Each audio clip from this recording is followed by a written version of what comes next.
చిన్న ఇంజెక్షన్ ద్వారా మోకాలు మరియు నడుము నొప్పులకు దీర్ఘకాలిక పరిష్కారం. డాక్టర్ ప్రకాష్ గుడిపూడి. సంప్రదించండి. Allied's pain and pain management centre, Hyderabad. అందరి చూపు ఏపీ కాంగ్రెస్ మీద పడింది. ఢిల్లీలో ఏపీ కాంగ్రెస్ సమావేశం అనంతరం ఆంధ్రప్రదేశ్కి రుద్రరాజు చేరుకున్నారు. ఆ ఢిల్లీలో ఏం జరిగింది, ఏ అంశాలు చర్చించారు అనే అంశాలు అయితే రుద్రరాజు గారితో మాట్లాడారు. సార్, అంతా ఎన్నికల మూడ్లోకి వచ్చిన నేపథ్యంలో మీ సమావేశం చాలా ప్రాధాన్యత సంతరించుకుంది.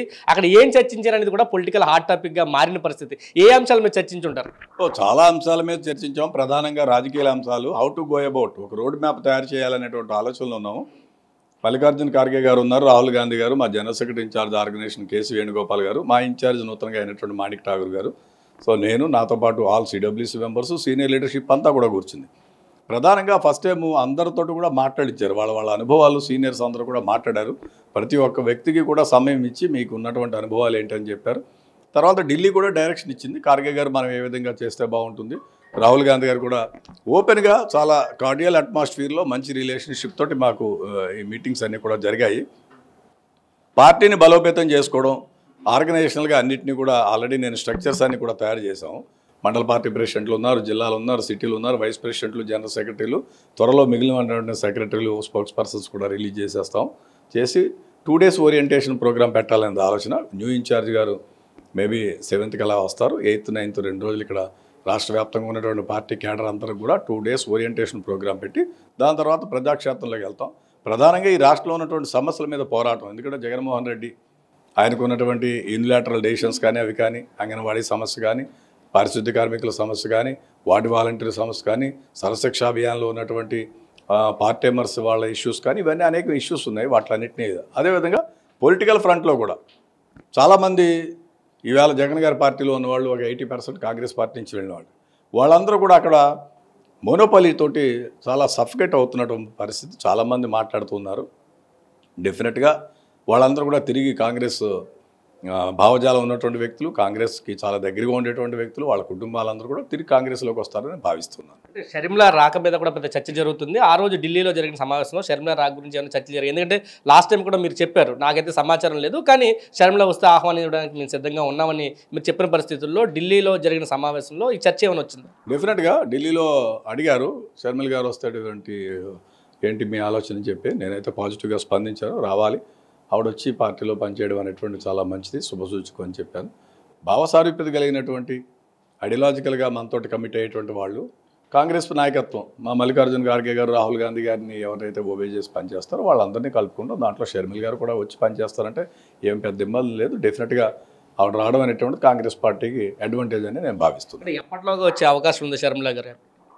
త్వరలోనే అన్నారు ఇంకాను, అంటే అవన్నీ కూడా హైకమాండ్, మా జనరల్ సెక్రటరీ ఇన్ఛార్జ్ ఆర్గనైజేషన్ వాళ్ళు చూస్తున్నారు. సో డెఫినెట్గా యాజ్ అండ్ వెన్ వచ్చినప్పుడు మాకు ఇంటిమేట్ చేస్తారు, దాన్ని బట్టి మళ్ళీ నీకు మేము చెప్తాను. ఇప్పటికే మంగళగిరి ఆర్కే షర్మిలతో మాట్లాడాను, షర్మిల ఎటువైపు అయితే అటువైపు మా ప్రయాణం అంటూ ఆయన చాలా స్పష్టంగా చెప్పిన పరిస్థితి కనిపించింది. షర్మిలతో పాటు చాలామంది కాంగ్రెస్లోకి రావడానికి సిద్ధంగా ఉన్నారు అనేది వార్త కూడా వినిపిస్తున్న నేపథ్యంలో మీకు ఎవరైనా టచ్లోకి వచ్చారా ఇటు అధికార పార్టీ నుంచి? నాకు కూడా కొంతమంది టచ్లో ఉన్నారు. అపార్ట్ ఫ్రమ్ దిస్ షర్మిల గారు అది ఇష్యూ సంబంధం కాదు, కానీ నాకు వ్యక్తిగతంగా నాకు ఉన్నటువంటి పరిచయాల్లో కొంతమంది శాసనసభ్యులు, కొంతమంది మాజీ శాసనసభ్యులు, పార్టీలో ప్రధాన భూమికి పోషించేటువంటి వాళ్ళందరూ నాతో కూడా టచ్లో ఉన్నారు. So as and when something materialises నేను చెప్తాను. మళ్ళీ కరెక్ట్గా మీ సమావేశం జరిగిన రోజే బెంగళూరులో చంద్రబాబు, డీకే శివకుమార్ కూడా కలిశారు, కొంతసేపు మాట్లాడుకున్నారు. ఇక్కడ కూడా పొలిటికల్గా కూడా కొంచెం చర్చ అయితే జరిగిన పరిస్థితి ఏంటి, దాని మీద ఇండియా కూటమిలో తీసుకురావడానికి ప్రయత్నాలు స్టార్ట్ చేశారు? అంటే అది మరి శివకుమార్ గారికి ఎక్కువ ఐడియా ఉంటుంది, నేను కలవలేదు. నేను మళ్ళీ రేపు 4వ తేదీన నేను ఢిల్లీలో పీసీసీ ప్రెసిడెంట్ల సమావేశం ఉంటుంది, ఆ రోజున వారితో షేర్ చేసుకుంటాను ఏమైనా ఉంటుందేమో అనేది. బట్ ఇద్దరు సీనియర్ పొలిటీషియన్స్ కాబట్టి, ఒకరు ముఖ్యమంత్రిగా ఉన్నారు, పనిచేశారు, ఒకరు ఉప ముఖ్యమంత్రిగా ఉన్నారు, ఇద్దరు కూడా పూర్వం నుంచి పరిచయాలు, సంబంధ బాంధవ్యాలు ఉన్నాయి కాబట్టి ఏదైనా పొలిటికల్గా మాట్లాడి ఉంటారు. But let me have a clarity on that. Why not AP అంటూ మీరు ఇక్కడ చెప్పిన పరిస్థితి, పొలిటికల్ అఫైర్స్ కమిటీ సమావేశం రోజు ఢిల్లీలో జరిగిన సమావేశంలో అటువంటి నిర్ణయాలకు ఏమైనా చెప్పారా పార్టీకి? అంటే ఈ అంశాల మీద మనం ముందుకెళ్తే ఖచ్చితంగా ఆంధ్రప్రదేశ్లో విజయం సాధించే అవకాశం ఉందని కేంద్రానికి ఏమైనా చెప్పారు? ఒక యాక్షన్ ప్లాన్ తయారు చేసి సబ్మిట్ చేయడం జరిగింది. యాక్షన్ ప్లాన్లో చాలా అంశాలు పెట్టడం జరిగింది. దాంట్లో ప్రధానంగా ఒక రోడ్ మ్యాప్ క్రియేట్ చేసి దాన్ని మేము పొలిటికల్ అఫైర్స్ కమిటీలో కానీ, డీసీసీ ప్రెసిడెంట్లు, ఇక్కడ జిల్లా అధ్యక్షులు వీళ్ళందరితో మాట్లాడుకున్న తర్వాత యాక్షన్ ప్లాన్ ప్రిపేర్ చేసి నేను యాక్షన్ ప్లాన్ అంతా కూడా చదివి వినిపించాను.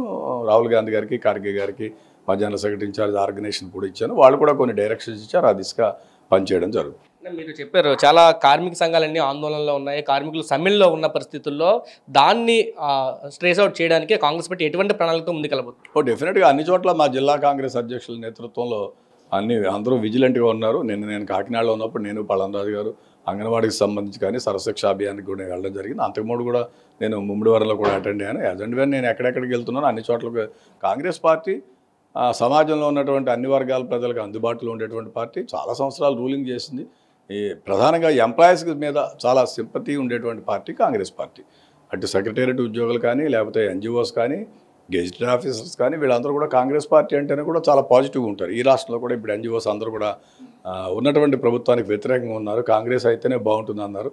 ఎన్జిఓల నాయకులు కూడా నాతో కొంతమంది ఆఫీసర్స్ యూనియన్ వాళ్ళు కూడా టచ్లో ఉన్నారు. సో డెఫినెట్గా ఇవన్నీ కలిసి కాంగ్రెస్ పార్టీకి అడ్వాంటేజ్గానే మారుతాయని నేను భావిస్తున్నాను. చివరిగా అంటే గతంలో మీ పార్టీ నుంచి ముఖ్యమంత్రిగా పనిచేసిన కిరణ్ కుమార్ రెడ్డి ప్రస్తుతం బీజేపీలోకి వెళ్ళారు, మళ్ళీ కాంగ్రెస్ వైపు తను చూస్తున్నారు, కాంగ్రెస్ పార్టీలోకి రావడానికి ప్రయత్నాలు చేస్తున్నారంటూ కూడా సోషల్ మీడియాలో వార్తలు చక్కెరలు కొడుతున్నాయి. మీ దృష్టికి ఏమైనా వచ్చింది? నా దృష్టికి అయితే రాలేదు. డెఫినెట్గా వారు కూడా వస్తే చాలా మంచిది. అనుభవం ఉన్నటువంటి వ్యక్తి, మంచి పరిజ్ఞానం ఉన్నటువంటి వ్యక్తి, పట్టు ఉన్నటువంటి వ్యక్తి, ముఖ్యమంత్రిగా పనిచేసినంతకాలం కూడా మంచి నీతి నిజాయితీతో మిస్టర్ క్లీన్గా పనిచేసినటువంటి వ్యక్తి వారు. ఎందుకంటే మంచి చదువుకున్నటువంటి వ్యక్తి, అవగాహన ఉంది రాష్ట్రం మీద, మనకి ఇటు పాత ఉభయ రాష్ట్రాల మీద కూడా అవగాహన ఉన్నటువంటి వ్యక్తి. వారు వస్తే చాలా మంచిది. ఎందుకంటే ట్రెడిషనల్ ఫ్యామిలీ వారిది. వారి నాన్నగారు కానీ వారు కానీ వారి ఫాదర్ కూడా 4 times ఎమ్మెల్యే చేశారు, అమర్నాథ్ రెడ్డి గారు. వీరు కూడా 4 సార్లు చేశారు, చీఫ్ విప్గా, స్పీకర్గా, ముఖ్యమంత్రిగా పనిచేశారు. సో డెఫినెట్గా వారు వచ్చి పనిచేస్తే కూడా చాలా బాగుంటుంది, స్వాగతిస్తాను.